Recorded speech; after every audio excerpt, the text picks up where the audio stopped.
Bismillahirrahmanirrahim. Assalamualaikum warahmatullahi wabarakatuh. Alhamdulillahi rabbil alamin, bihi nasta'inu ala umuri dunya waddin. Wassalatu wassalamu ala asyrafil anbiya'i wal mursalin sayyidina wa maulana Muhammadin wa ala alihi wa ashabihi wa man tabi'ahum bi ihsanin ila yaumiddin. Amma ba'du. Jemaah salat tarawih semoga dirahmati oleh Allah Subhanahu wa taala. Alhamdulillah, di malam yang mulia ini kita sudah mulai memasuki tahapan 10 hari terakhir yang pertama. Mudah-mudahan seluruh ibadah atau rangkaian ibadah yang telah kita lakukan di 20 hari pertama, yang pernah kita laksanakan, yang sedang kita laksanakan, dan yang nanti akan kita laksanakan, semuanya berbuah pahala di sisi Allah Subhanahu wa taala, dan semua menjadi amalan timbangan kebaikan kita di sisi Allah Subhanahu wa taala, sehingga kelak di sisi Allah Subhanahu wa taala kita menuai rahmat, cinta dan ridhonya. Amin ya rabbal alamin. Jemaah salat tarawih yang semoga dirahmati oleh Allah Subhanahu wa taala, yang tak kalah penting dan jangan sampai kita lewatkan adalah ternyata pada ibadah sahur itu ada banyak sekali fadilah dan keutamaan. Banyak hal yang seringkali menganggap bahwa ibadah sahur itu hanya sekedar bangun, kemudian cuci muka, setelah itu makan, kemudian setelah itu berhenti makan, imsak, kemudian setelah itu berpuasa. Padahal ternyata ada banyak sekali keutamaan atau fadilah yang Allah Subhanahu wa taala hadirkan di waktu sahur tersebut. Nabi sallallahu alaihi wasallam bersabda, "An Anas bin Malik radhiyallahu anhu annahu qala qala Rasulullah sallallahu alaihi wasallam, tasahharu fa inna fis sahuri barakah." Sebelum kita membahas lebih panjang dan lebar tentang sahur, kata Nabi SAW berangkat dari satu hadis riwayat Anas bin Malik radhiyallahu anhu yang diriwayatkan dalam kitab Sahih Bukhari dan Sahih Muslim. Beliau mengatakan, tasahharu, beribadah sahurlah kalian. Jadi bukan hanya sekedar makan, beribadah sahurlah kalian. Fa inna fis sahuri barakah, karena sesungguhnya pada ibadah sahur itu terdapat keberkahan. Sehingga Imam An-Nawawi rahimahullahu taala beliau mensyarah hadis tersebut dalam syarah Sahih Muslim. Beliau berkata, fihi al-hathu 'ala as-suhuri wa annahu sunnatun mustahabbatun wa fihi barakatun zahiratun. Kata Imam Nawawi rahimahullahu taala, di dalam hadis tersebut ada isi kandungan yang bermakna bahwa ada anjuran dari Nabi Shallallahu Alaihi Wasallam, ada penekanan agar seorang Muslim melaksanakan ibadah sahur tersebut bukan hanya sekedar melaksanakan saja, wa annahu sunnatun mustahabbatun, karena sesungguhnya itu adalah sunnah yang sangat dianjurkan, wa fihi, dan di dalamnya itu barakatun zahiratun, ada keberkahan yang luar biasa. Dan ternyata tanpa kita sadari, ibadah sahur ini adalah salah satu perkara yang membedakan antara puasa kita dan ahli kitab. Ahli kitab juga mereka melaksanakan ibadah puasa, hanya saja yang membedakan, kata Nabi Shallallahu Alaihi Wasallam, faslu ma baina siyamina wa siyami ahli kitabi aklatus sahur. Yang membedakan antara puasa kita dan puasanya ahli kitab itu adalah ibadah sahur.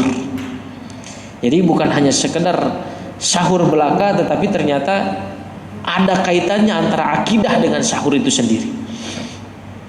Bapak Ibu jamaah salat tarawih yang semoga dirahmati oleh Allah Subhanahu wa taala, di antara keutamaan, di antara fadilah yang Allah Subhanahu wa taala sediakan dalam ibadah sahur tersebut, dalam waktu sahur tersebut adalah, kata Nabi sallallahu alaihi wasallam, innallaha wa malaikatahu yusalluna 'alal mutasahhirin. Kata Nabi Shallallahu Alaihi Wasallam, sesungguhnya Allah Subhanahu Wa Taala dan para malaikat yusalluna, mereka bersolawat, alal mutasahhirin, kepada orang-orang yang melaksanakan ibadah sahur.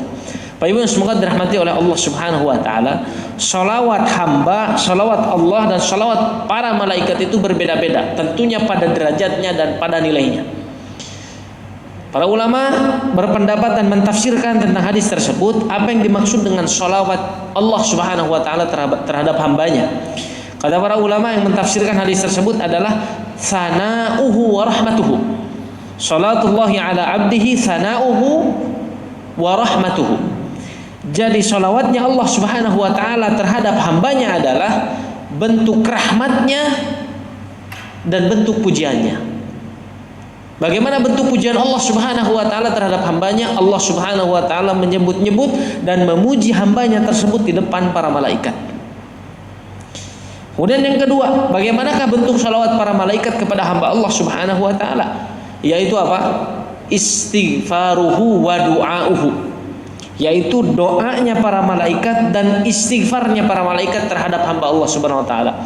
Jadi terhadap hamba-hamba Allah Subhanahu wa taala yang melaksanakan ibadah sahur, Nabi SAW bersabda, para malaikat itu mendoakan mereka yang beribadah sahur dan memohonkan ampun kepada Allah Subhanahu wa taala terhadap mereka.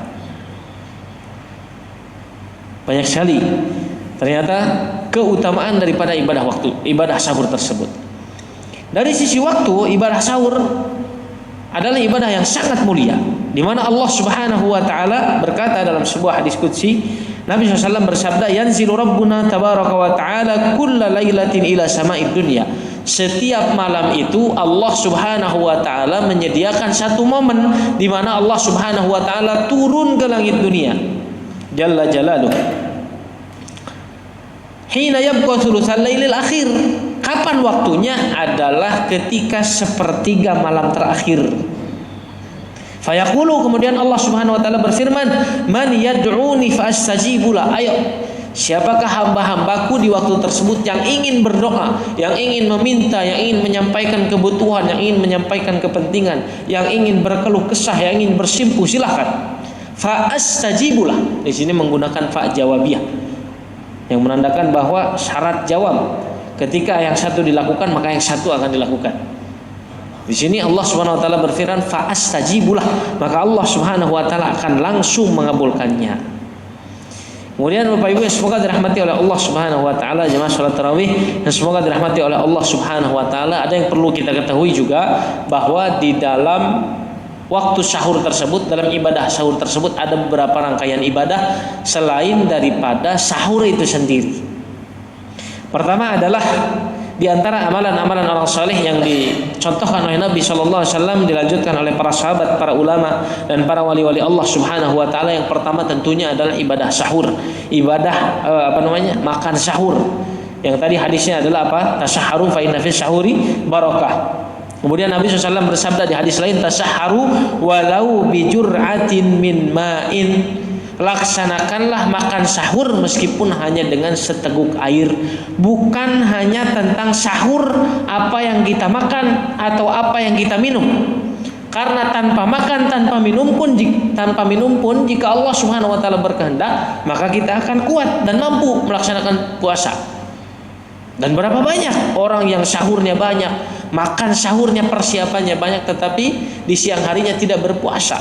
Esensinya puasa itu bukan tentang seberapa banyak cadangan makanan dan minuman yang kita siapkan di waktu sahur, tetapi ada ibadah yang mulia di waktu sahur tersebut. Yang pertama adalah ibadah makan sahur. Kemudian yang kedua, sunnah. Di antara sunnah melaksanakan makan sahur itu adalah ta'khiruha.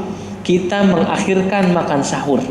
Kata Nabi SAW yang diriwayatkan oleh Anas bin Malik radhiyallahu anhu, salah satu santrinya Nabi yang paling dekat dengan Nabi SAW, beliau berkata, kana baina suhurin Nabi sallallahu alaihi wasallam wa salatihi qadru 50 ayatin. Beliau mengatakan sesungguhnya di antara waktu sahurnya Nabi sallallahu alaihi wasallam dan waktu subuh itu adalah qadru 50 ayat. Adalah seperti waktu bagaimana seseorang membaca 50 ayat. Tentunya dengan bacaan yang mu'tadil, bacaan yang pertengahan, ya antara 1/4 jam sampai 25 menitan. Ya. Kemudian di antara sunnah dan rangkaian amalan sahur adalah beristighfar. Tapi semoga dirahmati oleh Allah Subhanahu wa taala, ternyata istighfar di waktu sahur itu adalah salah satu amalan yang mulia, di mana Allah Subhanahu wa taala juga menyebutkan dalam satu ayat, a'udzubillahi minasyaitonirrajim, sebagai tanda orang yang Allah jauhkan dari neraka dan Allah selamatkan dari neraka. Wa bil ashari hum yastaghfirun, dan mereka adalah orang-orang yang gemar beristighfar di waktu sahur. Kemudian yang selanjutnya di antara rangkaian amalan ibadah yang bisa kita laksanakan di waktu sahur adalah qiyamul lail. Qiyamul lail atau salat tarawih telah kita laksanakan. Biasa kita laksanakan setelah salat Isya. Adapun bagi siapapun di antara kita yang berkenan untuk menambahnya, maka berhenti sejenak sebelum salat witir. Kemudian nanti dilanjutkan melaksanakan qiyamul lail sebelum sahur tentunya. Sebelum sahur. Kemudian di antara rangkaian amal yang bisa kita laksanakan di waktu sahur adalah berdoa. Berdoa ini adalah satu-satunya ibadah yang paling fleksibel. Fleksibel, tidak ada waktu tertentu, tidak ada tempat tertentu, tidak ada rangkaian tertentu. Doa itu hanya perlu niat yang ikhlas, tadarruk kepada Allah Subhanahu wa taala. Sehingga kata Nabi Shallallahu Alaihi Wasallam, orang yang gemar berdoa di waktu sahur itu, kata Nabi SAW, aqrabu ma yakunu rabbu minal abdi fi jawfil lailil akhir. Aqrabu ma yakunul abdu, sedekat-dekatnya hamba dengan Allah Subhanahu wa taala fi jawfil lailil akhir adalah pada waktu sahur atau sepertiga malam terakhir. Hadis ini disebutkan dalam Sunan At-Tirmidzi dengan sanad hasan sahih. Jamaah salat tarawih yang semoga dirahmati oleh Allah Subhanahu wa taala. Kembali kita bahas bahwa ada banyak sekali keutamaan, ada banyak sekali amalan yang bisa seseorang dapati, yang bisa seseorang laksanakan di waktu sahur.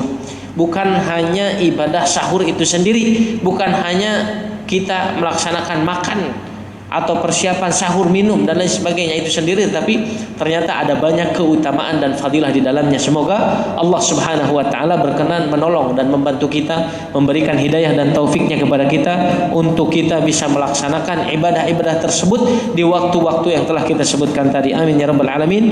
Sallallahu ala nabiyina Muhammad wa ala alihi washabihi ajmain. Sekian, mohon maaf bila ada kesalahan. Wabillahi taufiq. Wassalamualaikum warahmatullahi wabarakatuh.